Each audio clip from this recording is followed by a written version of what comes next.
अस्सलाम वालेकुम, ज़ूमी की किचन में आप सबका वेलकम है। और आज हम बनाने वाले हैं समर सैलड। चलो शुरू करते हैं। ये हमने एक बॉल लिया, उसमें हमने डाला है सैलड, सैलड के पत्ते भी कह सकते हैं, और इनको हमने मोटा मोटा काटा है। और ये हमने डाल दिया खीरा, खीरे के हमने स्लाइस किए हैं लंबे लंबे, ये देखें इस तरह के।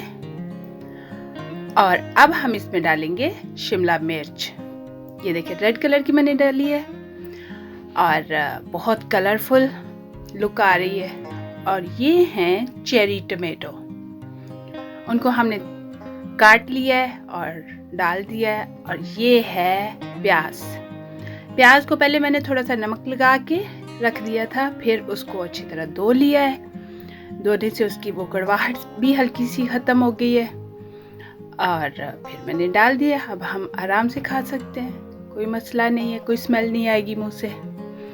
और अब हमने डाल दिया लेमन जूस, और लेमन जूस से और ज़्यादा अच्छा टेस्ट भी होगा और स्मेल तो बिल्कुल भी नहीं आएगी।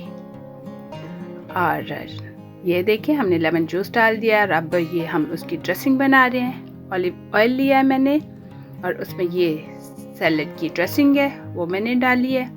इसको मैंने मिक्स कर लिया। मिक्स करने के बाद इस तरह थोड़ा रनी होना चाहिए, तो मैंने सैलेड के अंदर डाल दिया। और अब हम इसको सैलेड को अच्छी तरह मिक्स कर लेंगे, ये ले। और हमारा फटाफट समर सैलेड तैयार हो गया है, कलरफुल सा और नाइस सा, झटपट बन के तैयार हो गया है। और चलें अब आप भी बनाएं और मुझे ज़रूर बताएं कि आपका सैलेड कैसा बना। चैनल को लाइक, सब्सक्राइब और शेयर करना ना भूलिएगा। कमेंट्स बॉक्स में अपने कमेंट्स ज़रूर दीजिएगा। मिलेंगे बहुत ही मज़ेदार रेसिपी के साथ। अल्लाह हाफिज़।